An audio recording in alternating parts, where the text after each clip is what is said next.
Welcome to Tibet This Week, where we bring you a weekly news edition on His Holiness the Dalai Lama, Tibet, and the Central Tibetan Administration. These are the headlines. His Holiness the Dalai Lama granted audience to Pali and Sanskrit International Bikkhu Exchange Program participants. Office of Tibet, Washington, D.C. conducts Tibetan Youth Leadership Workshop and Sino-Tibet Dialogue in Toronto. Weekly Lookout, Year of Compassion.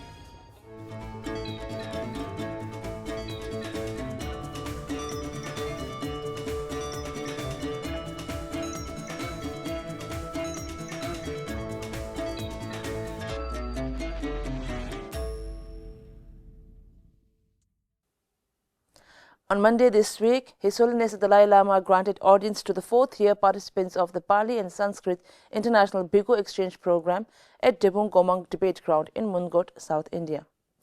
In his address to the participants, His Holiness emphasized that Buddha Dharma offers a comprehensive explanation of philosophy and psychology that Tibetans have preserved for centuries.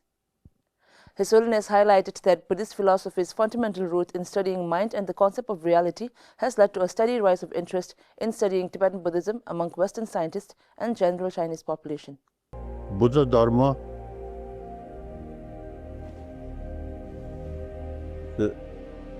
you see, many aspects like philosophy or psychology,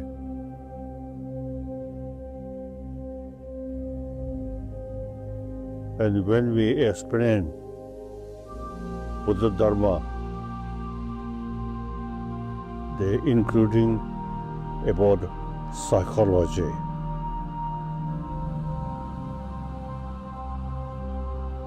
The other religion, of course, we always respect,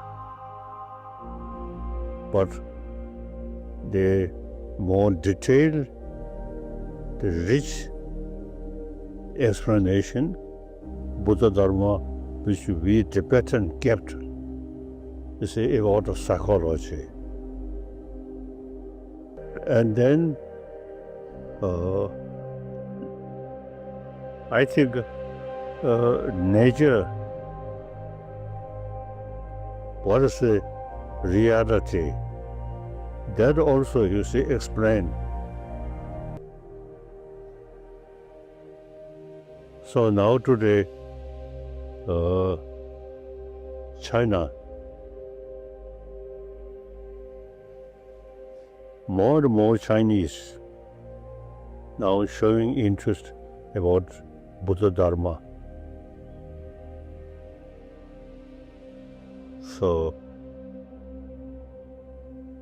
previously, China is a controlled Tibetan the fellow knowledge, but now they try to learn from Tibetan.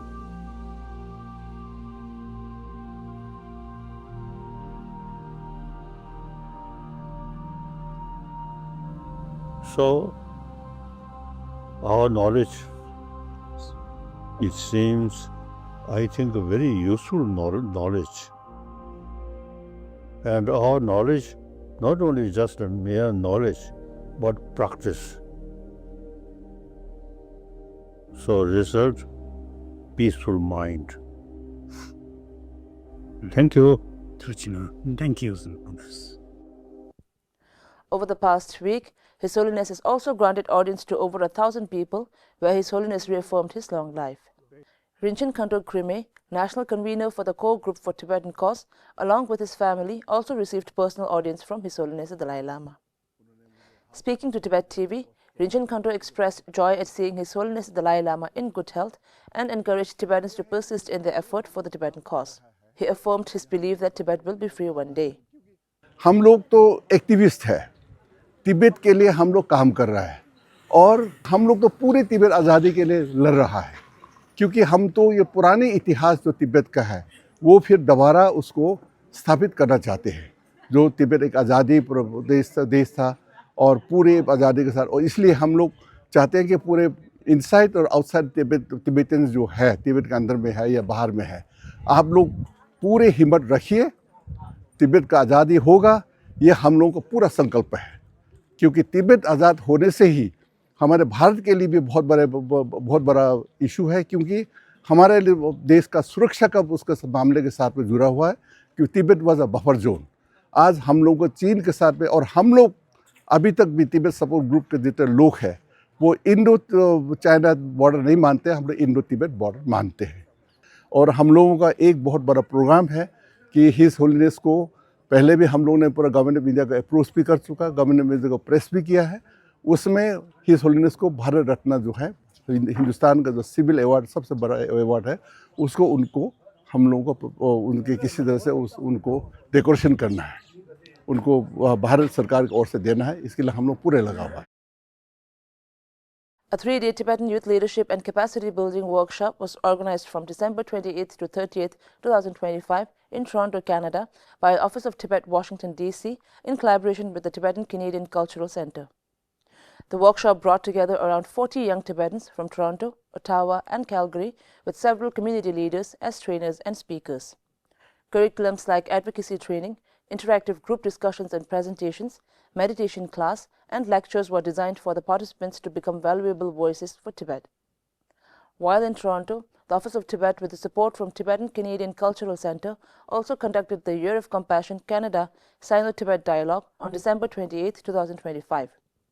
The Tibetan youth leadership participants and Chinese democracy activists and youth engaged in an in-depth dialogue covering topics including His Holiness the Dalai Lama's promotion of compassion and non-violence and Tibet's history and current socio-political status.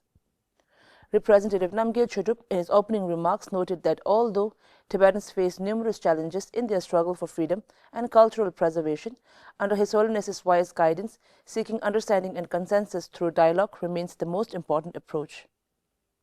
Zheng Shui, a well-known Chinese democracy activist in Canada, emphasized that among the global movements challenging oppression by the Chinese Communist Party, the Tibetan people, through their steadfast commitment to non-violence and resilience, have rallied the full strength of their nation.